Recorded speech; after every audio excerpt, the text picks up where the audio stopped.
Like soak in your dopeness until someone finds you. Did you hear that? Soak in your dopeness. Yes. Yes.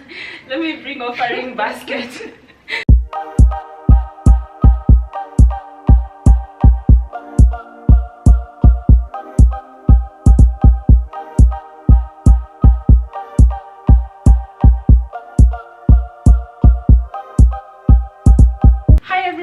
Welcome to my channel. My name is Itago, and today I am very excited to have with me an amazing friend here. My name is Bellz and I am Itago's friend. Okay, so first of all, if you're not subscribed to my channel, do it there and then give this video a thumbs up because it's gonna be amazing either way. I'm just telling you, like it now. Okay, so this is the second episode of things you might or you won't hear in church, and today we're talking about singleness because life on that single lane as a Christian needs to be elaborated for people, okay? Because no one told me, no one gave me tips except from Mike Todd. If you don't watch him, you need to watch him, and that's it. That's all I know. Basically today we're going to talk about why we're single, would we date, what are the pitfalls of being single, if any, if any. Do we feel pressured to date, and in the last 1 year did we have an opportunity to date? If we refuse to stop being single, what is the number one reason? And then lastly we'll end with our thoughts on singlehood and why you need to be single regardless of if you're in a relationship or not. Okay, so I hope you guys have your cup of tea because this is gonna be real interesting. Please tell us. Why are you single? I think it's because it's a choice. I feel like single is a good thing for me at the moment until I meet the one the Lord has, ordained for me. I feel like I can't be in between. So if I've not met someone, then I'd rather be single. So you don't want to like go just like on a date and have coffee? That's cool, but like cool stuff. I would, but I just feel like it's too much. All the time you have to tell someone, oh, my favorite color, and the following week, or my favorite cup of tea, and then it's too much work. Like soak in your dopeness until someone finds you. Did you hear that? Soak in your dopeness. Yes. Yes. Let me bring offering basket. For me, why I'm single, first of all, why are you single? Because I'm so silly. Because I do not know how to be hit upon. That's true. That part. I'm very oblivious. You'd be like, oh, Itago, we should grab coffee. I'm like, yeah, sure. Why not? Grab it. Yes, grab it. I'll go there. I'll grab mine. You go grab yours. I have been single for about 1.5 years. Wow.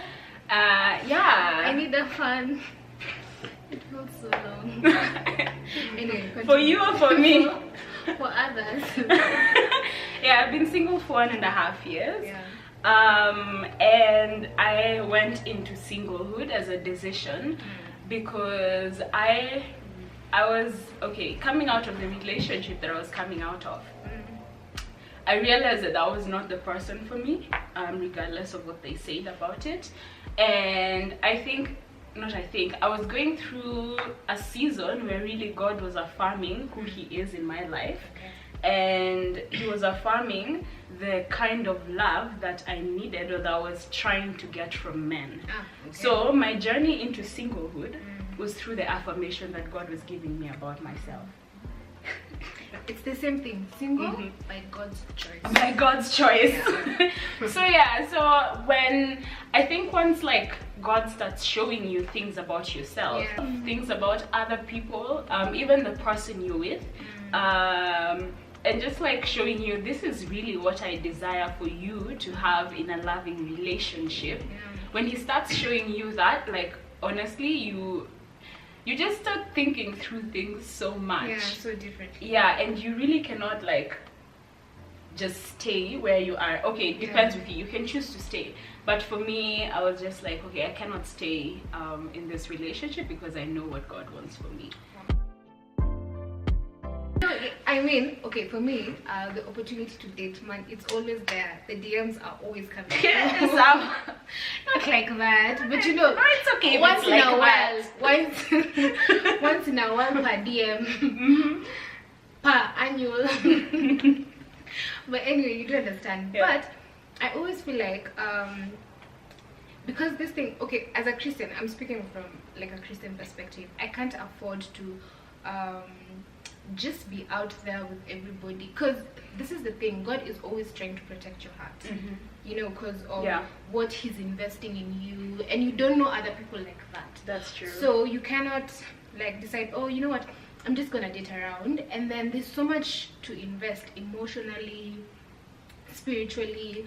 So if I decide I will say yes to every DM, I will go out at every request, it means that I also put myself in a space of explaining myself spiritually all the time. Like, you know, I don't want to do this, or I should do this differently, and I don't want to be that kind of person. Like, I just want, when you know, you know. I feel like I don't need to respond to text at particular, why I don't want to flirt, first of all. You know, such stuff, and not everybody understands that, because there are people who are just trying to hit it, to be honest. That's true. So you just don't know who is for you and who's against you, and who's a weapon. You won't prosper. So I just don't want to put anyone or myself in a situation that would be hurtful or emotion. I don't know. That's good. I like that. I like, okay, this is the thing also. Things that you'll hear from here are from our perspective as being Christian girls, okay? So you'll hear a lot of God. It's not a disclaimer, I'm just telling you. You'll hear a lot of God because that's who we are. For me, yes, I've had multiple. I affirm. My friend. I've had multiple reasons not to be single in the past 1 year, even longer. But this is the thing. Okay, I'll tell you a story. So when I was going to university in JKUAT, JKUAT is Jomo Kenyatta University, for those people who don't know. We know JKUAT. Yeah. So I was going there, and then my mom calls one of her friends who's a pastor, and she's come to pray over me because I'm going to school. So me, I'm there kneeling, and she's praying. I'm like, yes, Lord, yes, Jesus, yes, Jesus, become strong, big head, not the tail. I'm like, and then she says, and close the eyes of the men. And I was like, sis, do not close their eyes, Lord. I do not agree to that prayer. And like, in hindsight, like, I get what she was saying. You know, I mean, I said no to that prayer. But like, I've gone through the most being in school. And just the people that I've opened myself up to in the years that I was in college. But now I made my own prayer, and I told God, Father, hide me. Father, don't hide the men. Don't hide the men. Hide me, because those who do not need to see me won't see me. And it does not mean that people wouldn't be like, oh, hey, you're pretty, I want to take you out on a date, blah blah blah. People will still come and do that, but it's like they're weeded out. You know, they'll chat you.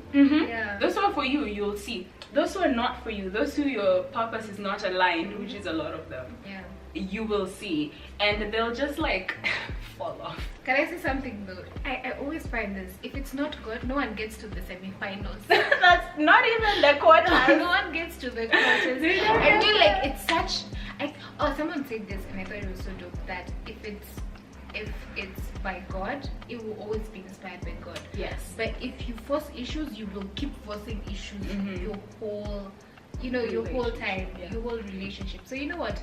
I don't want to force issues. Life is too short. Yeah. That's amazing. Yeah. So let me ask you. Ask away. Ask away. now that you're saying all these people are weeded out, what exactly are you looking for? Let me tell you. Hey, tell us. So like that maybe he's watching. I had a list to come correct. I had a list. You know the coupe challenge. That's just a yes. Oh my gosh, coupe. Coupe challenge.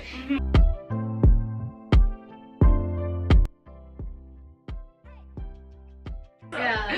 You know, you'll be like, Itago, what are you up to? So I'm here with my man. Okay. Yeah. My husband. Itago, let's go for coffee. Let me ask my boo. You know, so I know in advance.